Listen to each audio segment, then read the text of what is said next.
This is my name is Charles Jarena. We're going to get started in about a minute or two. Give people a chance to come in, but we'll slowly get things rolling. As you're coming into the chat, or as you're coming into the webinar, if you wouldn't mind dropping into the chat where you're coming from, because we're really interested in hearing about that, because we know that this event is being advertised broadly, and so we'd like to see what the where you're speaking from. So I'm the chapter liaison for the Electric Auto Association, as well as the leader of the EAA chapter in Richmond, Virginia. So I'm just going to wait just another minute and then I'll give the official introduction. Hopefully we'll have a good, we've done lots of these webinars during the week. I've been a participant, I've been on a panel, and it's just been a very exciting week. And I think this is one of the advantages of the, if there's any advantage to this whole pandemic thing, it's being able to participate in so many events and talk to so many people from around the country that are in the electric vehicle space. Because I have my little bubble in Richmond and then in Virginia, but be able to talk to people, and I've talked to people in Dallas, California, Chicago, so it's been very exciting. So I see some more people have come in. I think it's about a minute or two after, so I'm going to go ahead and get started and welcome everyone to this webinar for National Drive Electric Week. It's Killer EVs of 2021. So this has certainly been an exciting time for the electric vehicle market. You know, there are at least 20 battery electric vehicles for sale today, plus an additional 30 plug-in hybrids. Most are sedans, but more of them are crossovers and compact SUVs, and a wider variety of vehicles are on their way to the market. And that's what we're going to be talking about today with today's speaker. Alex Guberman is a creator and host of E4Electric YouTube channel. It's dedicated to electric car news, reviews, and industry interviews. He's also a brand ambassador for the LA Auto Show. You can also check him out on TikTok, where apparently he's the only person talking about EVs there. So, unless somebody disputes that, I think you can hold that title. Before we get started, I wanted to let everyone know that everyone will be on mute because we will have a fair number of participants. But certainly feel free to use the chat function to share your thoughts, especially links that you might have to interesting material online. Please submit your questions using the Q&A function, and Alex will be fielding them as we go along. So this is a very informal conversation that we'll be having. And we will be recording this session and sharing it in the future, so if you miss any tidbits, you can watch it later. So with that, I'll turn things over to Alex. Actually, Alex, Charles, if I can also add in that this is one of the sessions that the Electric Auto Association is sponsoring as part of National Drive Electric Week. So there's about 100 other sessions going on this week. We're only halfway through the week. There's a ton left for the remainder of the week through Sunday. I'll put in the chat box a link to where you can find out about all these different sessions.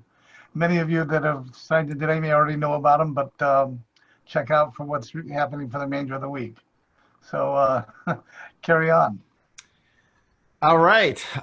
Hey guys, how are you? Welcome to the session Killer EVs of 2021. I mean, 2021 is going to be the year that I thought 2018 was, where all of these amazing EVs are actually coming to market. They are good. They got long range. They look great. And there's all kinds of pricing. We're going to talk about cars that will go as low as $10,000 and as high as $250,000. So I'm really excited about it. Just in case if you don't know, you're not familiar with me, I am Alex Guberman. I'm a host of E4Electric. It's a YouTube channel where I do electric car news. And as Charles mentioned, I am also a bit popular on TikTok. My hopes are it's not because people don't want to watch me for more than 15 seconds. It's because kids love electric cars. That's my thing that I'm going with for now. Obviously, I'm a little bummed that we don't get to do this in person like we do every year, where we get to hang out and have good food and also check out each other's electric cars. On the other hand, we get to see a lot of people from other states and cities, and obviously you don't have to wear pants for this one. So, give or take. Now, if you haven't already, please let me know where you're watching us from, which city. We already got, Arizona, Massachusetts, Sacramento, where I'm at, Oregon, Bay Area, Virginia, and so forth. Let me know where you're watching me from. So as I go through these cars, it's going to be in alphabetical order. There are quite a few of them. So I probably will have about a minute or two on each. If you have a question, please drop it in the Q&A queue if you can.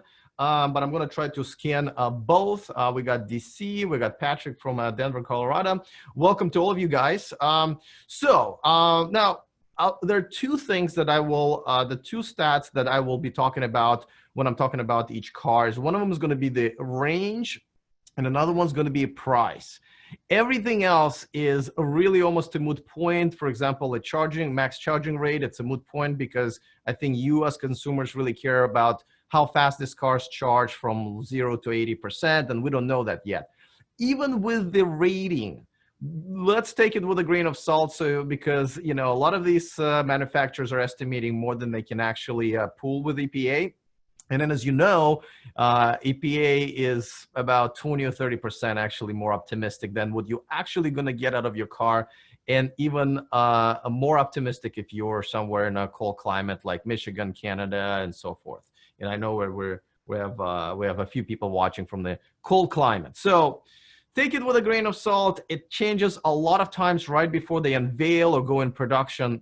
But at least this way, we can at least know what they're targeting. Okay, so with that out of the way, let's talk about, and there will be a couple of cars here that are already on the market and very limited production numbers. So even though they're just came on the market, I'm still kind of pushing them as mass production for 2021. In alphabetical order, let's start with Audi E-Tron Gt. Now, I got to actually check this car out pretty much the same week when it was unveiled at the LA Auto Show. And I got to tell you, so this is going to be based on a Taycan, a Porsche Taycan. So obviously the price we should expect is going to be over 100,000, definitely to start with. It is a beautiful, beautiful car. I think people fell in love with it pretty much right away. 220 miles, probably what's the estimated EPA range is going to be, just simply based on what they were able to do with the E-Tron, the SUV, and the E-Tron sort of the Sportback. And it is coming next year, and a lot of people are very much anticipating. But there's another Audi that's coming to market also next. There will be two Audis sort of premiered at the same time. There are a few brands doing that. And that is a very much highly anticipated Audi Q4 E-Tron. And this is a Sportback. They usually have a regular and a Sportback, which Sportback means basically a sexier version of that car, right? Soccer mom versus a bachelor type of a version. So this one will have 280 miles of range. It will start at $45,000. And I got to tell you, all the pricing I'm mentioning, it is before the incentives, right? So obviously in the US, you get about $7,500 of the tax credit as long as you pay that much in taxes. Each state has their own incentives. A lot of times it's based on actually how much money you're making. I think New Jersey has the highest at $5,000, and you also get some incentives from your utility company. Usually it's a cost of the charger, so like $500 or $600. So this one is hitting dealerships also in about a year, and obviously this is going to be another great competitor to the Model Y. In a very, very popular small SUV crossover segment. Let's move on to BMW, and BMW has been quite quiet since they came up with an i3. They haven't done much. There's an iX3 that's being produced right now and sold around the world, except for United States. That's why I am skipping that one. But I'm not skipping the BMW i4. And this has also been quite anticipated car because their concept looked really, really awesome. 270 miles, and it will start at $50,000. Like this might just be a really, really good deal for a BMW. And BMW is one of the manufacturers that are going to be putting two all-electric cars on the market. Next one is going to be a little bit more pricey. But this concept car always looked great.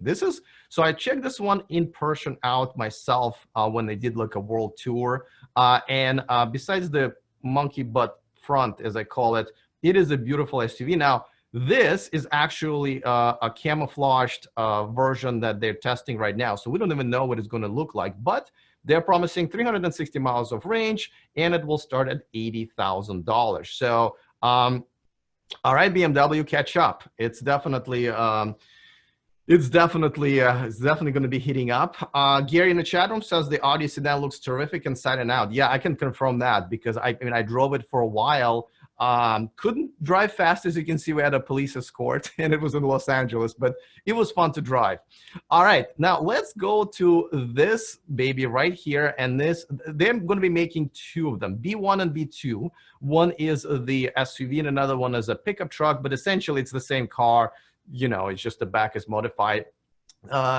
This is a very interesting old school type of a car. It's going to be all electric, as you can see all of their videos in black and white, which I think is pretty cool.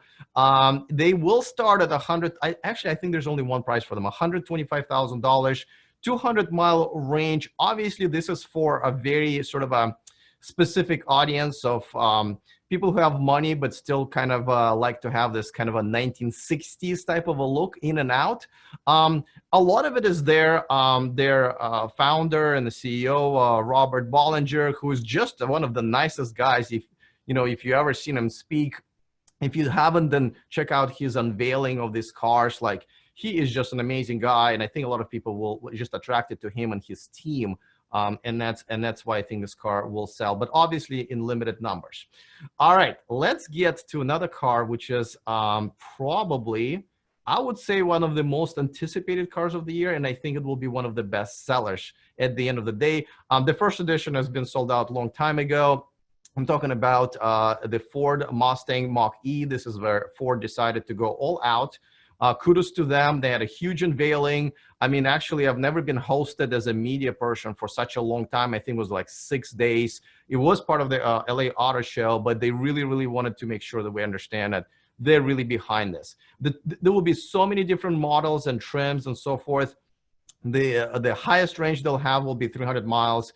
The lowest price that they're going to be starting at will be $44,000. They just dropped it by about $1,000, just kind of compete with the rest of the crowd, because there will be this market is going to be crowded as far as electric cars are concerned. But kudos to them. And like I said, at the unveiling, we got to check these babies out in person. I got to ride in one. I would say that the performance is not exactly what I would expect from a Mustang, but at the same time, it looks amazing in person, and their user interface is sort of everything I ever wanted from the Tesla's interface. Their interface is really, really amazing, and they have this knob, actually, physical knob that's attached to attached to the flat screen. If you haven't made a reservation, I mean, most of these cars you can make reservations, so it's and Patrick in the chat room says I have an order in for a first edition. Can't wait. I don't know if you're talking about Bollinger or Mach-E, but I have a few reservations myself. Doesn't mean I'm actually gonna, buy these cars, but it's good to have, right? And I will tell you, the very last car I'm gonna talk about is actually, I made a reservation specifically because of their first edition. All right, so the next one, there is no pictures of this car. And as you can see, this is a Hummer. This is an all-electric Hummer, which I think is epic. For General Motors to convert the, sort of the symbol of gas guzzlers and environmental killing machine, essentially, to an all-electric car, it's great. It's sort of a pivotal point, I feel, in not just GM's history, but just like cars history. This car will have a 400-mile range, and it will start at $70,000. Now, I have seen this car in person. Unfortunately, they only let us do it without running cameras or pictures. People think it's going to look very futuristic, but honestly, it's to me it kind of looked like and just a newer version of a Hummer. Now, they do have this really cool thing that they just recently advertised. They're calling it the crab mode. So this is where all four wheels can actually turn. So if you're really bad at parallel parking, this is definitely for you. and they can all turn and kind of can go sideways as a crab. I think it's a pretty cool feature. But again, you know, just to describe it to you, think of the last Hummer that you know, and it's just a little bit more slick. So don't expect anything radical, but it's definitely awesome that they have this going. The next one, we don't even have a concept there. But so I'm going to run a footage of their current version, which is a Jaguar Xj. And they're promising that by the end of the next year, they'll have a Jaguar Xj all-electric version. It will go 300 miles on one charge, and it will start at $90,000. Now, if I had to question someone in terms of actually delivering it by the end of the year, that would be Jaguar. I have to say that they will get this done because they've been working on it. There's been spy shots of the prototype of this car, but I don't know if they can actually make it by the end of the year. So, but if they can, obviously a large all-electric sedan from a legacy manufacturer, a luxury car, certainly will be welcomed. Now, let me get to the cars that you guys might have never heard of, actually. But full disclosure, this company, Candy America, they're actually one of the sponsors of my channel. But these are going to be the cheapest electric cars on the market, especially after the federal tax incentive. And so this one is called Candy, K-A-N-D-I, right there. And it's K27. Now, after all of the incentives and discounts, it's going to be under $10,000, but also it will only go 59 miles. That's the EPA range. And the top speed is going to be only 63 miles an hour. So if you're a Prius driver, this may be okay. But generally speaking, this is obviously more of a kind of a neighborhood car rather than anything. And but you know, it will definitely suit enough people. And a car like this is also something that you may want to get for your teenager kid who wants to have a car, but you don't want them to go all the way to Los Angeles. And this way they can, because there's no DC fast charging, and this car can only go, what, 60 miles or so. So, you know, they can't get away that far. So this, and they can go at 90 miles an hour either. So this is, you know, some of the shortcomings of this car can actually be a benefit. So now they also have another one coming to the market that looks completely different. And this is a K23. This one will go about 111 miles on one charge. The starting price here is $27,500. So obviously they're trying to tuck it under $20,000 after the incentives. And it reminds me of Prius. So I mean, as far as I'm concerned, it's not the chick magnet, but I mean, it's got a lot of stuff inside there that you would expect from a regular car. So kudos to them. Let's move on to a bit of a controversial a car, which is Lordstown Motors, and this is Endurance, their all-electric truck. They're expecting it to start making them in a former GM factory that was sold to them by GM under pressure from the Trump administration, and that's why they're unveiling. Was also Mike Pence, a bit of a kind of a political rally. And as you can see, Trump, this was taken a few days ago. Trump has kind of endorsed it at the White House. But at the end of the day, this is yet another all-electric pickup truck. They are targeting, you know, industrial fleets, though I think individual would love to have it as well. 250 miles of estimated EPA range. $52,500 is the price. So obviously they're targeting $45,000 after the incentives for this truck, which is not bad at all. So, you know, this truck is definitely politicized because of the GM thing with the Trump administration, but hopefully at the end of the day, they can actually deliver. You know, Steve, the CEO of this, was on my show a few times. He was originally the CEO of the Workhorse, a publicly traded company. So it's, hopefully they can get it to the production. Obviously we can use another all-electric truck. Now this car, guys, I mean, if you haven't reserved an electric car yet, this one is for you. So please get out your credit cards and reserve this one. I am talking about the Lotus Evija, which is going to be a hypercar. It's over 2,000 horsepower. It's going to start, you know, just for those poor of you who can't afford all of the options, we'll start at $2.3 million. It is definitely a great looking car. It is, and it's great to see the legacy sports car, exotic cars makers are finally committing to all-electric drivetrain. Obviously, there is Pininfarina, there is Remots, but this is one of the first that are coming from a legacy manufacturer. Now, I do have to say that this is a bit ironic. So I wish we could cue up Alanis Morissette's song right here, because originally, if you guys remember, the very first car from Tesla was a Roadster, which essentially had Tesla technology inside of the Lotus Elise shell. So Lotus, you know, almost a decade later, after providing the body of the very first Tesla, has finally figured out how to do it on their own. So I find irony in it, but I think that's good irony. Gary in the chat room says Mustang will be huge, big selling points and interior technology, for reputation, a large existing sales slash service network. Absolutely agree. This is where the specs that they can't compete with Tesla on, these are all the things that they will be able to probably even do better. The name, Sybil's asking the name of the EV truck. I missed it. So if you're talking about the Lordstown Motors, the truck is called Endurance. That's the only car they're going to be making. So so you won't be confused between all of the different models. But it's it is definitely going to be interesting to see if they can go to production. But I think they can. All right, let's move on to one of my most favorite. I do not hide it. And it is the Lucid Air. And Lucid Air is going to come out next year. They're the only electric car company that have gotten very close and even beat Tesla in some of the specs. They're going to have a 517-mile range.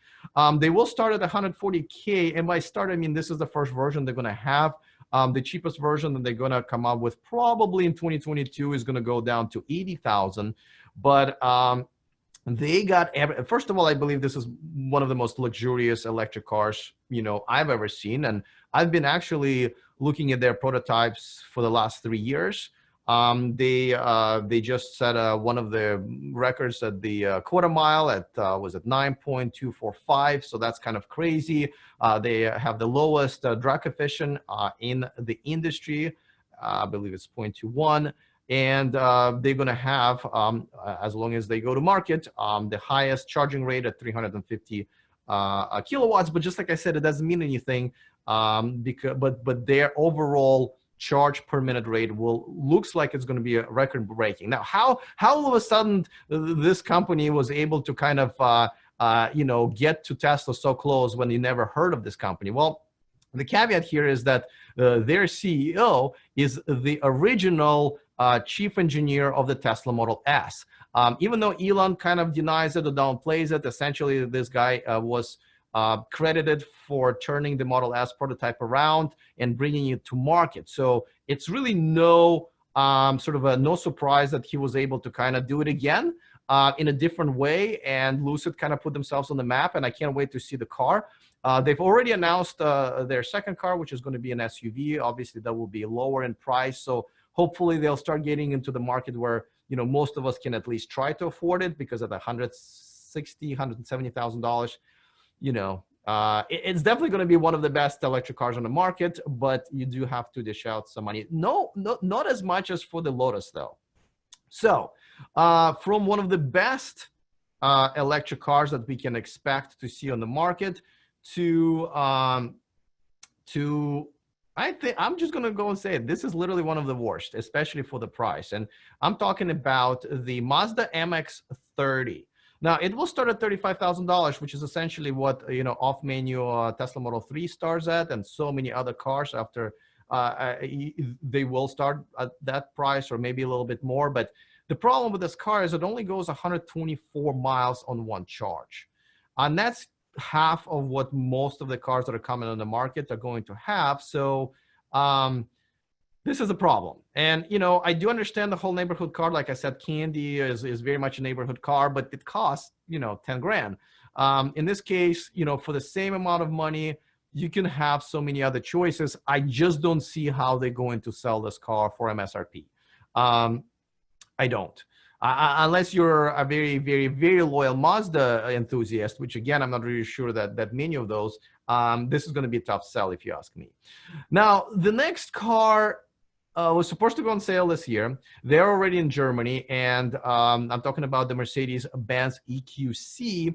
I got to drive it, not really floor it because it was in Frankfurt and during traffic time, and you know, I'm getting used to the European road signs, but love this car, extremely quiet, typical Mercedes. And they were supposed to go on sale this year because of pandemic. Well, no, actually, this wasn't even because of pandemic. This was because they just decided not to go to our market until next year. And I literally talked to the guy in charge of their electric program last night, and he told me that they're still not going to confirm for now whether or not this car is going to actually be in the United States. If it will have 240 miles of range, and it will start at surprisingly low for this car, $68,000. So we're talking about after the federal incentive, this car is at $60,000, which I think is quite impressive. Now, the other car, which kind of bypassed it in terms of the market, it's the Mercedes S-Class equivalent with the electric version, and it's the Mercedes EQS. And this is actually footage that I shot when I had a chance to drive it and check it out in person. You will see later in the footage that I will show you also camouflaged actual pre-production prototype. And I would not expect that it will look anything close, though I have to say this is probably the best concept cars I have ever seen and drove. It's absolutely beautiful. It will go at the range is going to be 350 miles. It will start way into $100,000 price range. I wouldn't be surprised if it's going to go at around 150. They have not announced the price, but you can expect this car to be one of the most luxurious electric cars competing with on the market, competing with the Lucid Air. So I am quite excited. As you can see, that was the prototype that doesn't look that similar, even with just curves, even though it's camouflage as their concept, but it should be a good looking car. Charles in the chat room says, it looks like Mazda is trying to compete with the Leaf, although even the base model of that car offers more range, much more range, right? 151 miles, and this car has kind of, you know, been around for a while, so they've figured out how to make it, versus the MX-30 it won't be. So I don't quite get it, but you know, it is what it is. All right, so let's move on to the next one. This one, yet again, same. You know, this is why it's going to be hard for Mazda to compete, because look at this. This is Nissan Aria. It will have 300 miles of range, and it will start at around $40,000. You know, like compare that to the MX-30. I think it's also a really, really good looking car. I saw the sort of pre-production, not a concept, but the pre-production version of it. In person is just as beautiful. Inside is very much Nissan, and I can see this car being sold left and right very easily, especially because Nissan does have a pretty good following of those people who bought the early Nissan Leaf, the first generation, and now, you know, buying the second generation. So Nissan does have a pretty good name. Now, with this car, don't forget, you know, by the time it's on the market, Nissan will not have, definitely not most of the $7,500 tax credit. And I should mention the same goes for the Hummer. I forgot to mention that because GM and Tesla have already lost that. All right, let's move on to Polestar. Now, this is a Volvo-owned brand, and this is their second car. The first one was a Polestar 1. That was a plug-in hybrid. This one is fully electric. I just test drove it in San Francisco a few weeks ago. It's going to have 233 miles of EPA range. It's going to start at about $60,000. And I got to say, it's a good electric car. I don't particularly agree with the price. I think it's maybe a little bit more for what it is. Obviously, it is a Volvo brand, but I got to say, everything in this car was fine, but nothing was amazing. Now, one thing that I was looking forward to for this car and all future Polestars and Volvos is the fact that this is the first car that will run the Android Automotive operating system. So this is very different from what you probably have right now, like an Android Auto or Apple CarPlay, where you just project your phone onto the screen. No, the entire car will have its own Android operating system, which obviously comes with the voice commands from Google Assist. And I wasn't impressed with that. I have to say there was quite a few commands that didn't even understand or even had in it to execute. But the biggest disappointment is that, you know, when you have an Android operating system, you are looking forward to the App Store, right? This would be the first car with the App Store. And the one that I drove had only 17 apps. And I'm not quite sure why, after all of these years of Google developing this for the automotive industry, it still has only 17 apps. But that probably was my biggest disappointment, though. If they actually figured out how to actually get all the other apps, especially on the vertical screen, which is what your phone is, you definitely can compete with others big time. And you know, even with Tesla, that doesn't really offer an app store yet. So a bit of a disappointment there, but a good luxury, decent electric car. John in the chat room is asking, how about Mini Cooper? So Mini Cooper is on sale right now. As a matter of fact, I believe it went on sale in June or July of this year. I reviewed that car. Pretty cool car, but don't forget their range is about 110 miles of realistic range. So, you know, and they also go for about $30,000. So I'm not a big fan, but it is already in the market. So I don't consider it as a car that comes out next year because it's already here. And yes, Guy mentions that the Aria will be the first Nissan car that will get away from the CHAdeMO, essentially killing it, and will go to CCS fast charging connector, which finally we're getting to, you know, a standard here. All right, let's move on to Rivian. I mean, probably one of the most anticipated cars in so many different ways. As you know, there is going to be a truck, there's going to be an SUV. Both will have a range of over 400 miles. The truck, R1T, which stands for Rivian's first truck, will start at $69,000. R1S, which stands for Rivian's first SUV, will start at $3,500 more at $72,500. Though I have heard that Rivian might cut those prices down just a little bit more. You know, it's going to be an amazing vehicle. Obviously, it's got a lot of publicity because it's got over $3 billion just in the last year that they've raised from Amazon, from Cox Automotive, from Ford. Obviously, this is not just dumb money. This is know-how from Ford, obviously, and the logistics from Amazon. And this is something that I'm proud. And you know, their CEO Arjus Karinj is a bit of kind of becoming a celebrity. He's very young.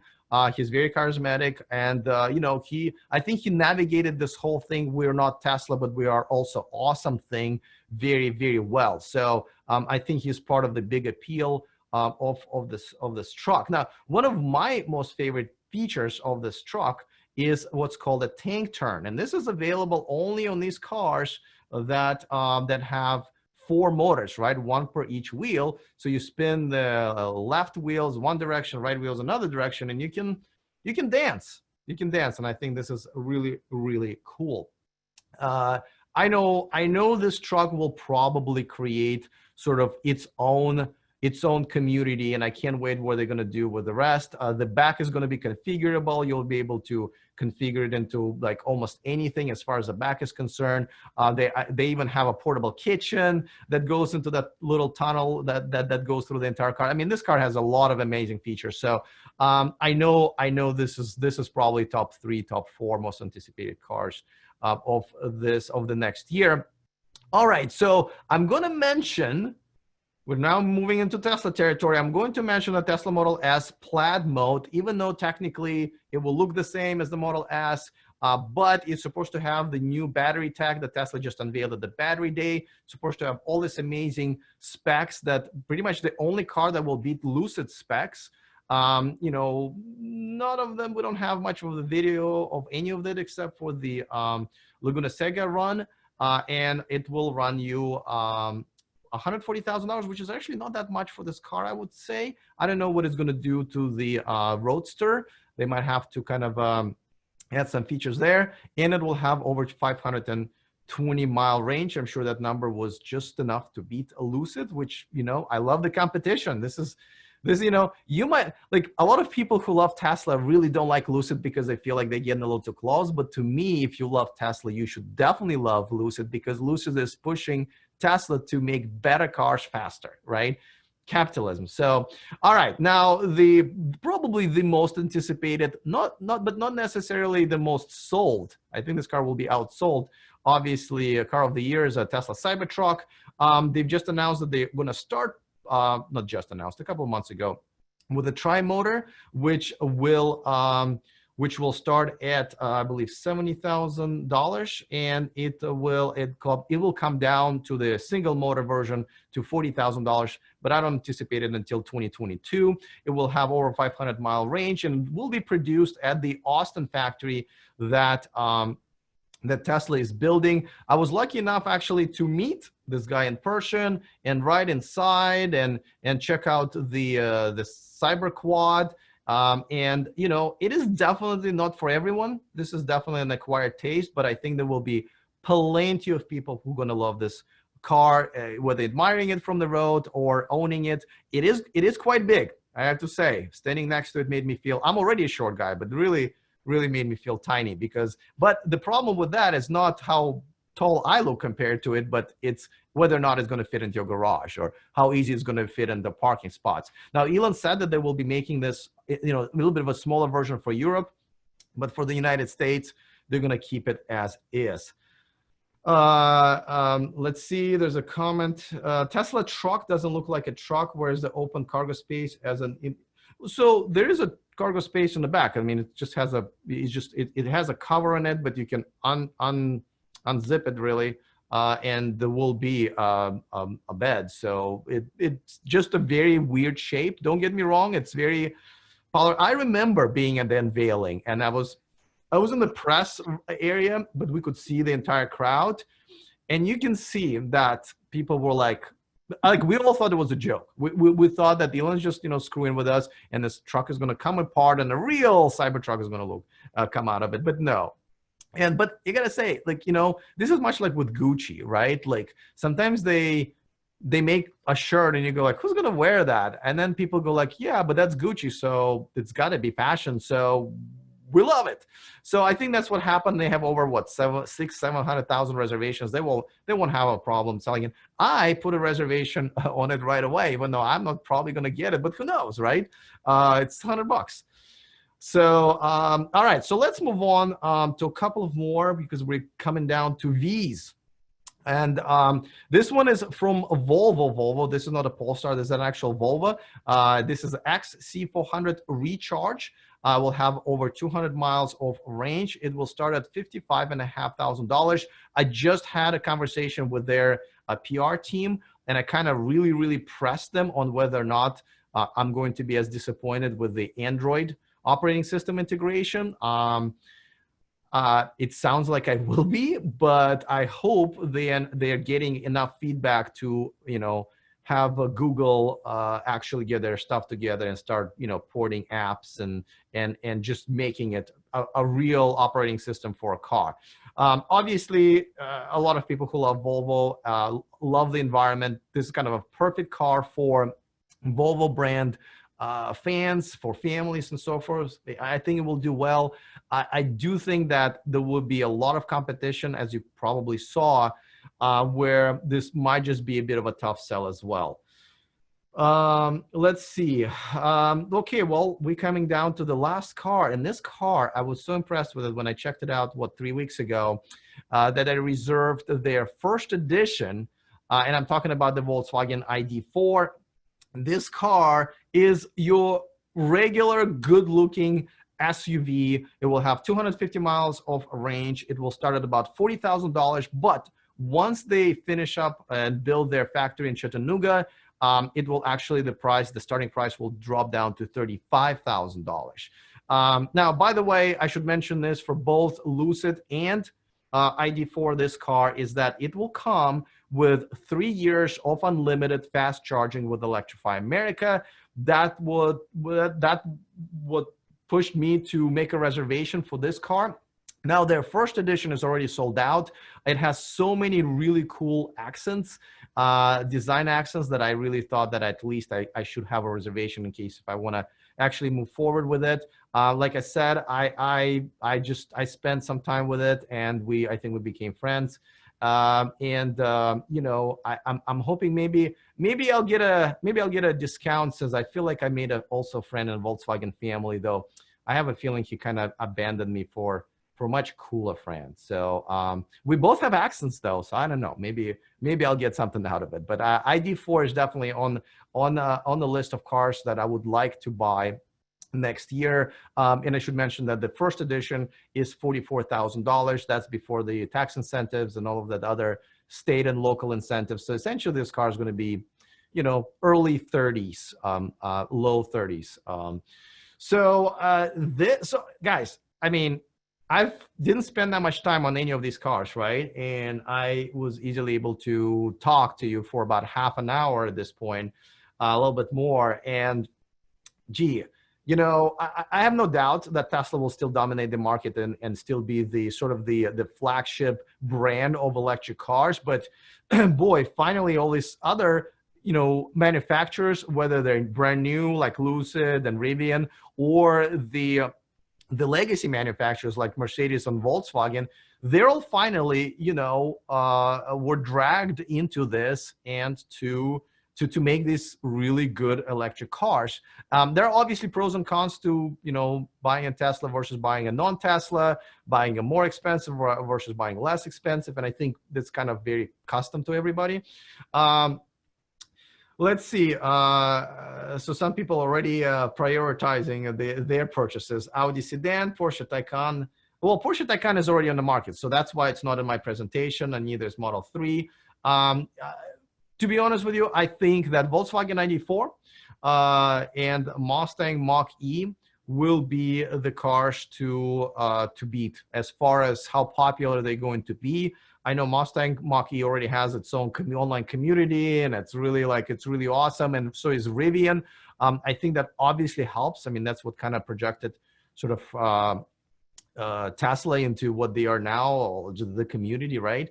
It will be interesting to see how they navigate the dealership model, because obviously dealerships don't make as much money, or if any, on maintenance of these electric cars. Now, I just had the CEO of Volkswagen Group of America on my show, and I did ask him the tough question, and his answer was very sort of straightforward. He basically said, listen, if the dealerships don't want to sell these cars, they're going to be left behind. We're making this car, so they can either work with us and figure out how to make money, which I'm assuming selling them for MSRP, or they can basically, you know, gamble and try to stay in business as much as they can, maintaining and doing maintenance on the gas cars.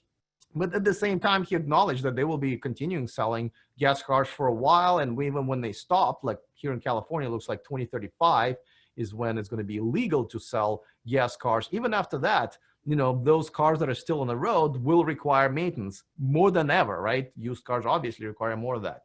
So it's definitely a year I've been waiting for a long time. My YouTube channel was originally called Everything Tesla, because at that time it was really Tesla and then the Leaf, right?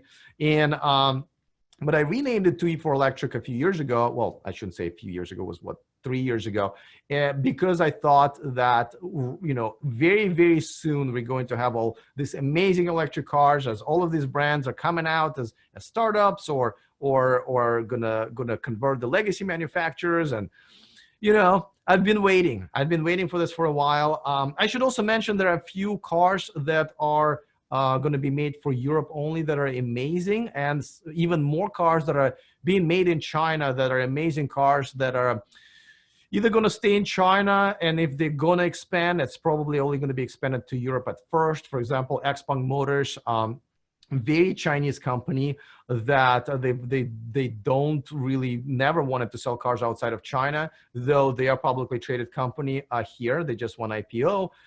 They just started exporting their G3 all-electric SUV to Norway to kind of fill out the market and see how they do. But those are really, really good cars. So I'm definitely looking forward to some of the Chinese brands actually coming to Europe, North America, and so forth, because there's some really good brands over there. So let me know if you have any other questions. I hope I kind of answered all of them.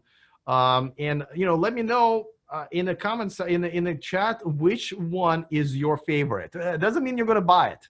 Which one is your favorite? If you won a lottery tomorrow, which car would you buy? I'm kind of quite curious to see which one. I don't hide my enthusiasm for Lucid. So if I win a lottery tomorrow, that would be my car of choice. I doubt I will win a lottery, mainly because I don't buy lottery tickets. I've heard that's a requirement, but nevertheless. All right, Bradley says a Rivian R1T, I think you meant. That's the Rivian truck.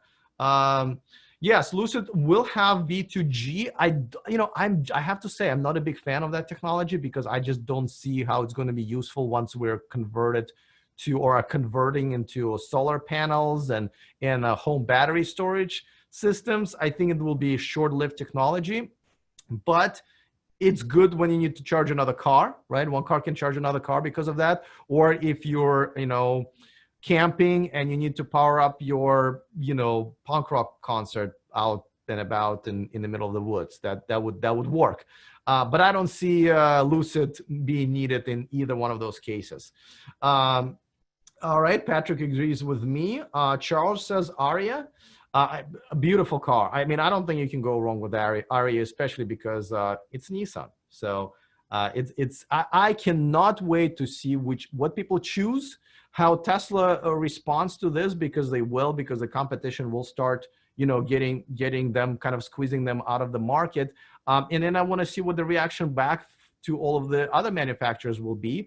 We know that Toyota and Honda are way behind. Let's see if they catch up. So I am very excited to see what's going to happen and to have so many choices of actually good looking and electric cars with a decent range. I personally don't require more than 200 miles of range. I know some people travel a little bit more, but now we have Electrify America that's building out a lot of stations. I'm actually doing a video shoot with them later today. That's where I'm going next. And I know that they're fastest growing fast charging network. And EVgo, EVgo has made a lot of advances. And I don't know if you guys even know that Teslas can charge at EVgo stations as well. Patrick says, for my budget, considering Model Y, Volkswagen Id4, and Mach-E before going with Mach-E.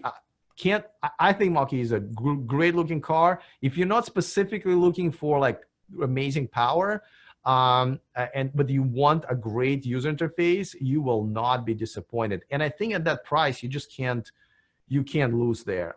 So I'm very excited about all of this. I can't wait to see how the market reacts. I know a few of these that I mentioned may not make it in production, next year. So they will probably be early 2022. Like I said, Jaguar and the Mercedes. So we'll see what happens with them. But most of these are going to make it. Kurt in the chat room says F-150 all electric. That's not due until 2022.